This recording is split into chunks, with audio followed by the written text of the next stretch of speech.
What's up, y'all? Welcome back in the shop.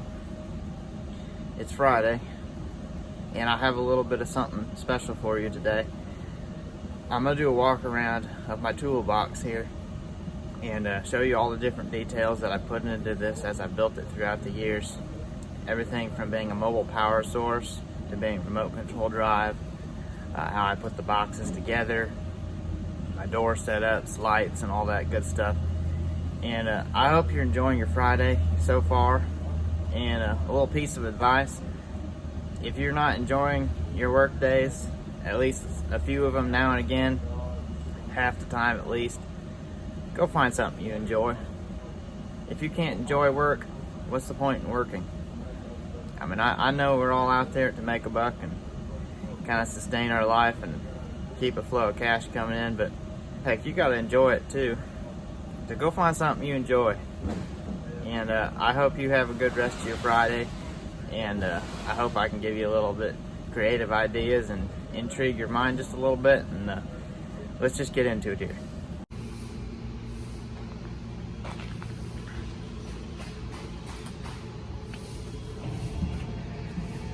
Alright, so this is my toolbox here at the shop. And there's a lot of different little features and different ideas I had when I put this together. For starters, this box consists mostly of list of parts cabinets. The drawer slides are a really nice setup, and that's why I picked these. Plus I got a good deal on them. These bottom 4 cabinets is what I started with, and that was about 2 years ago, maybe getting close to 3 years ago now. I bought those 4 cabinets and built the roller setup, and I have 3 wheels on each end, so 6 wheels total. And I built a carrier for those and dropped those boxes in there, put the locks on them, which are just a simple hinge style lock with a padlock in the middle. They just, if I can get this out here, just hinge like that. The center holes line up. You put the lock back in, and then you can put the lock in to lock them or keep them open so the drawers don't hit them.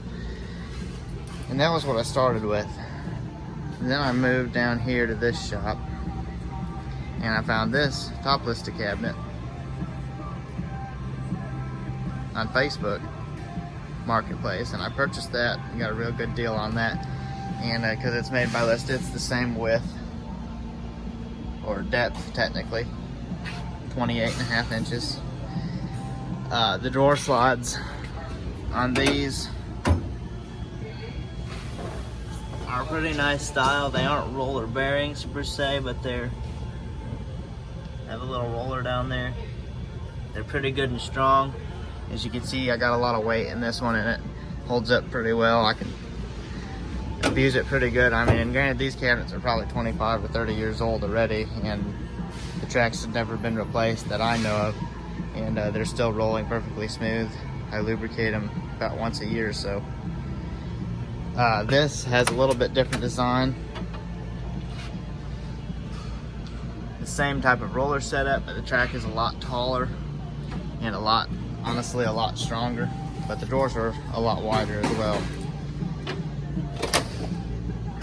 So I put that on there. This Hutch part is built out of 20 gauge sheet steel that I purchased at a local scrapyard, and I have a brake that I built at the house for bending it, and the bends are not as square as I'd like them, but for a first time ever bending anything like that, it turned out pretty nice. And the door slides in and out, hinges down. You can see the hinge setup I got right here. Hinges down, and when you hinge it all the way shut, you can see it there. The switch right there turns off the light. Light bar is on the back of here, and that's a 700 lumen LED light. And these top LED lights our 1400 lumen. I got one on the back of the door and one inside the hutch. They're also controlled by a trigger switch.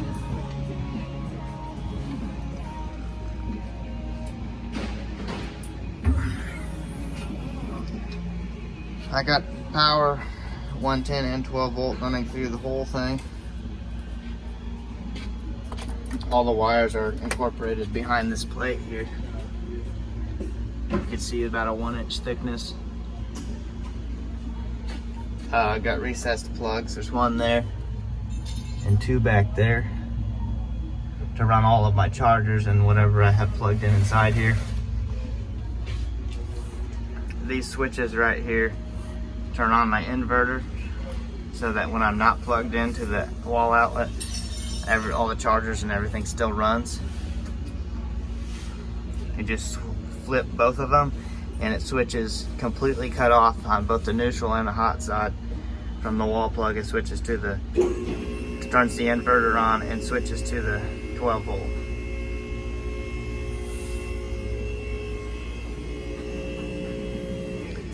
Up here I also have a recessed outlet, one on this end and one down on this end. Back there, the wires that run for those run all the way down through the bottom of the box and across.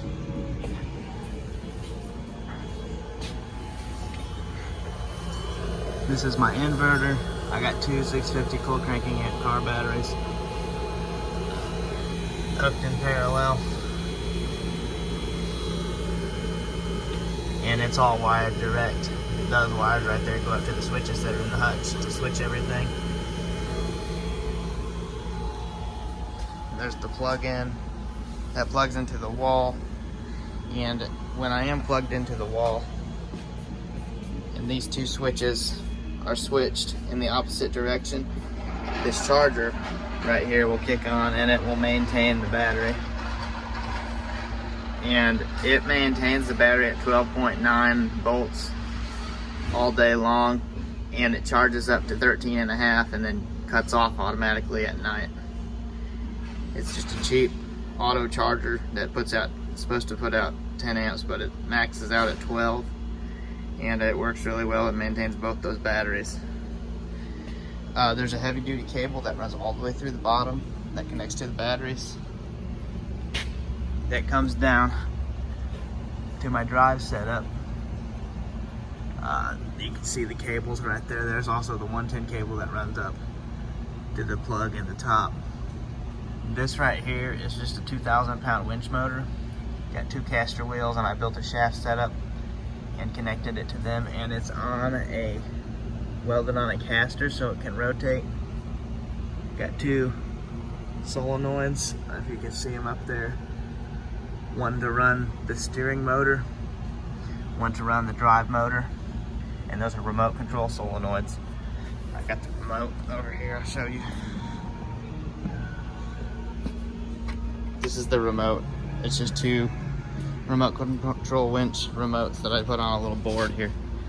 So flip both these switches on, and as you can see, this one steers it.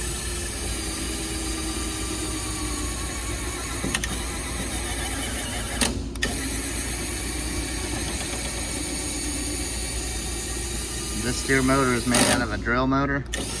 The slip clutch is set so it slips when it hits the stops and it doesn't destroy anything. And this is the drive. I'm gonna go the other direction. And that all runs off those batteries on the other end of the box. The way I have this set up here, if I can do this without making a mess.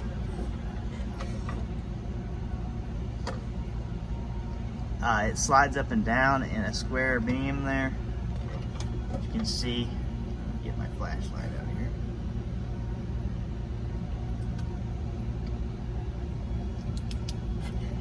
You can see the two layers there. That center square beam is welded on to the caster below, and it slides up and down, and these springs, which are actually leaf springs off of an S10, keep constant tension onto the wheel so it has good friction on the floor. And that ensures that no matter what surface you go over, if there's a little divot in the concrete, it'll still get plenty of traction. And I have run it over zip ties, through floor dry, over soda cans, all manner of things, just seeing how durable it is. And it will just crush whatever you roll over, and it never really slips any. There's the 3 casters there, which you can tell are barely touching the floor because the tension is basically evenly matched. These leaf springs, you can see how I got them set up there.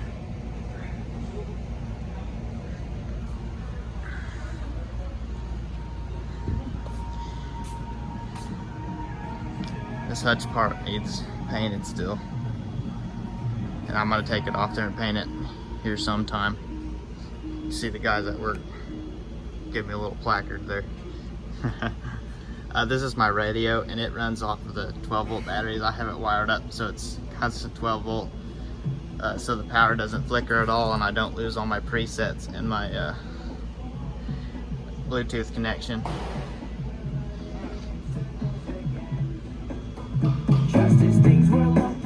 And it does pretty well. I got 2 6x9 Chrysler speakers that run on it, and it gets loud enough to shake all the tools inside the box.